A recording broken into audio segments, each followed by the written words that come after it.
इसके high chances हैं कि जिस फंड में आपने इन्वेस्ट किया है वो लॉन्ग टर्म में इस फंड को बीट ना कर पाए। एक्चुअली आपके मेजोरिटी ऑफ फंड्स इस कैटेगरी के फंड्स को शायद बीट ना कर पाए। तो कौन से हैं ये फंड्स? तो इनका नाम है इंडेक्स फंड्स। तो आइए जानते हैं इंडेक्स फंड्स के बारे में, क्यों वॉरेन बफेट भी इन फंड्स को पसंद करते हैं, पर वो क्या रीजंस हैं कि इन्वेस्टर आज भी इनमें ज़्यादा इन्वेस्ट नहीं करते। और लास्ट में हम इंडेक्स फंड्स के बारे में सबसे ज़्यादा पूछे जाने वाले क्वेश्चंस को भी आंसर करेंगे। आइए जानते हैं। इंडेक्स म्यूचुअल फंड एक तरह के इक्विटी म्यूचुअल फंड स्कीम है जो किसी एक इंडेक्स को फॉलो करती है, यानी वो मार्केट को बीट करने की जगह मार्केट को कॉपी करने की कोशिश करती है। फॉर एग्जांपल, माना आपने एक निफ्टी 50 इंडेक्स फंड लिया, तो इसका मतलब ये हुआ कि निफ्टी 50 इंडेक्स में जो 50 कंपनीज हैं, एग्जैक्ट वही कंपनीज उसी प्रोपोर्शन में उस इंडेक्स फंड में भी होगी। जिससे होगा ये कि जितना रिटर्न आपको निफ्टी 50 इंडेक्स देगा, सेम उतना ही रिटर्न आपको अपने इंडेक्स म्यूचुअल फंड से मिलेगा। यानी इंडेक्स फंड एक तरह के पैसिवली मैनेज फंड होते हैं, क्योंकि फंड दो तरह से मैनेज किया जाता है, एक एक्टिवली, दूसरा पैसिवली। बस डिफरेंस ये है कि एक्टिव फंड्स में फंड मैनेजर आपके बिहाफ में इन्वेस्टमेंट डिसीजन लेते हैं, जिसके लिए वो आपसे कुछ एक्सपेंस रेशियो चार्ज करते हैं। वहीं पैसिव में फंड मैनेजर जरूर होता है, पर वो बस इंडेक्स को कॉपी करता है, यानी उसका कोई एक्टिव रोल नहीं होता अपने फंड में। तो सबसे पहले जानते हैं इंडेक्स फंड के टाइप्स के बारे में। तो इंडेक्स फंड्स के कई टाइप्स होते हैं according to the index they follow, like BSE Sensex index fund, यानी इंडिया की टॉप 30 कंपनीज में जो अपनी इन्वेस्टमेंट करते हैं। निफ्टी 50 इंडेक्स, यानी कि इंडिया की टॉप 50 कंपनीज में। निफ्टी नेक्स्ट 50 इंडेक्स फंड, यानी निफ्टी 50 के बाद जो अगली 50 कंपनी है वो इस इंडेक्स में रहेगी। निफ्टी मिड कैप 150, यानी 150 मिड कैप कंपनीज जो आती हैं, मतलब कि टॉप 100 कंपनीज से लेके 250 कंपनीज तक जितनी भी कंपनीज हैं, वो सभी कंपनीज इस इंडेक्स में आती हैं। और ऐसे और भी कई इंडेक्स फंड्स होते हैं, पर अब आप ये समझ गए होंगे कि एग्जैक्टली इंडेक्स फंड कैसे काम करते हैं और किसमें ये इन्वेस्ट करते हैं। लो एक्सपेंस रेशियो। इन्वेस्टर बहुत कंसर्न होते हैं एक्सपेंस रेशियो को लेके, पर क्योंकि ये फंड पैसिवली मैनेज किए जाते हैं, इस वजह से इनका एक्सपेंस रेशियो भी बहुत कम होता है। लेकिन एक्टिव फंड्स आपका एक्सपेंस रेशियो 1 से 1.5% तक हो सकता है, पर वहीं इंडेक्स फंड का एक्सपेंस रेशियो 0.2 से 0.3% ही रहता है। Second, easy to manage. अब स्टॉक्स हो या म्यूचुअल फंड, अगर आप उन्हें ध्यान से चूज नहीं करेंगे तो आपको लॉस हो सकता है, पर इंडेक्स फंड को चूज करना भी बहुत आसान है, क्योंकि इसमें एक्टिवली स्टॉक्स पिक नहीं किए जाते। यानी अगर कोई भी फंड निफ्टी 50 को फॉलो कर रहा है, और चाहे वो किसी भी AMC का हो, उसमें होल्डिंग आपको सिमिलर ही मिलेगी। तो ऐसा कुछ बुरा या अच्छा फंड कंपैरिजन इनमें नहीं होता। Third, diversification.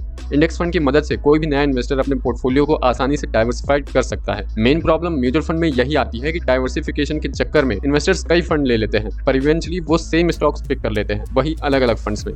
यानी हमारा डाइवर्सिफिकेशन का पर्पस ही पूरा नहीं हो पाता।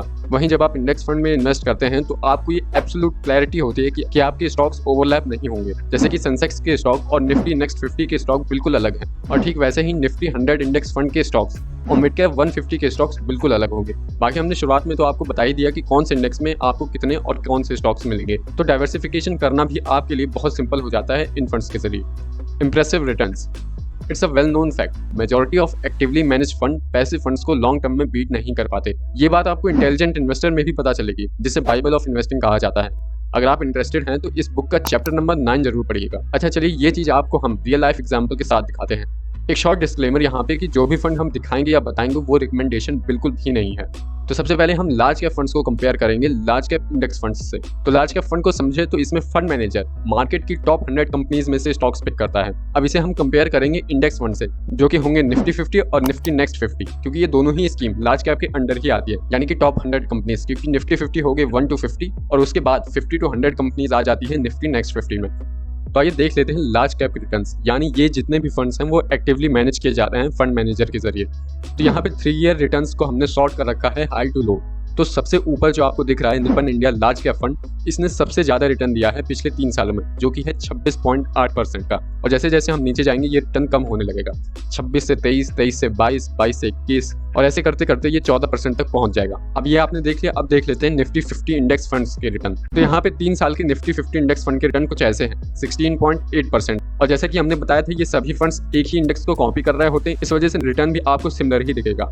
तो ये थे निफ्टी 50 इंडेक्स फंड के रिटर्न। अब देख लेते हैं निफ्टी नेक्स्ट 50 के रिटर्न्स। तो यहाँ पे आपको 3 ईयर रिटर्न मिलेगा लगभग 23% का।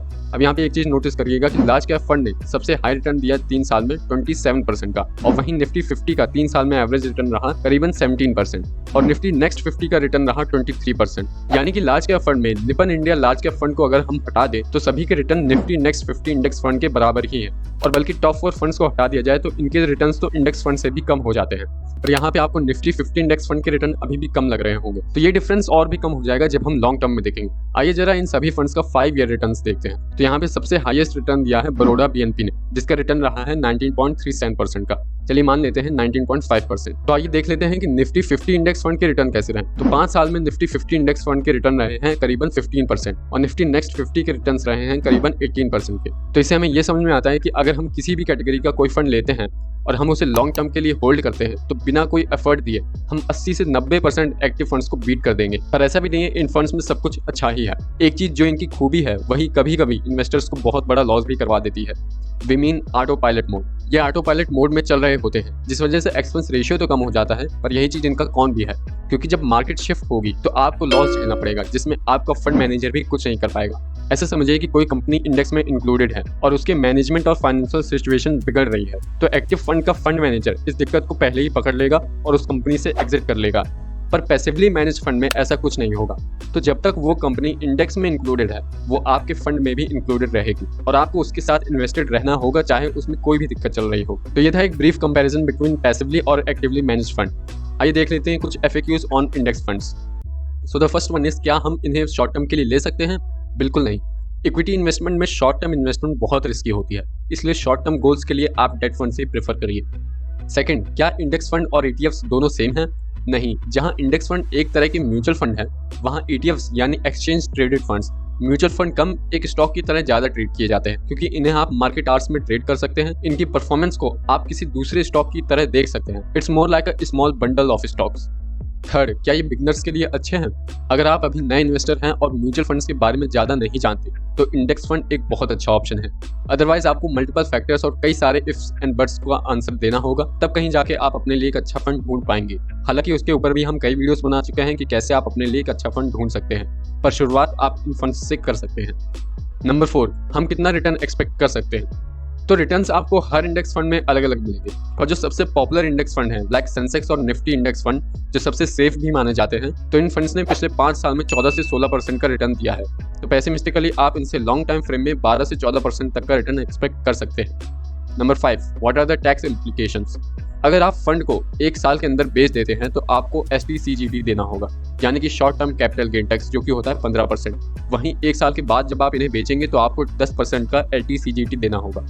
नंबर 6, इन इंडेक्स फंड में SIP कैसे चालू करें? तो किसी भी दूसरे म्यूचुअल फंड की तरह आप इनमें भी इन्वेस्टमेंट कर सकते हैं, चाहे आपको SIP करनी हो या लमसम इन्वेस्टमेंट करनी हो। तो अगर आपका ब्रोकर म्यूचुअल फंड ऑफर करता है तो आप ऑनलाइन भी उसे खरीद सकते हैं, नहीं तो आप इन्हें ऑफलाइन भी बाय कर सकते हैं। और अगर आप ये जानना चाहते हैं कि ग्रो के जरिए एक्जैक्टली कैसे इन फंड्स को खरीदा और बेचा जाता है तो हमारा ये वीडियो आप देख सकते हैं। बाकी अगर आपको ये सीखना है कि एक अच्छा फंड कैसे चूज किया जाए तो आप ये वीडियो देख सकते हैं। तो आगे की बातें होंगी इन्हीं वीडियोज में।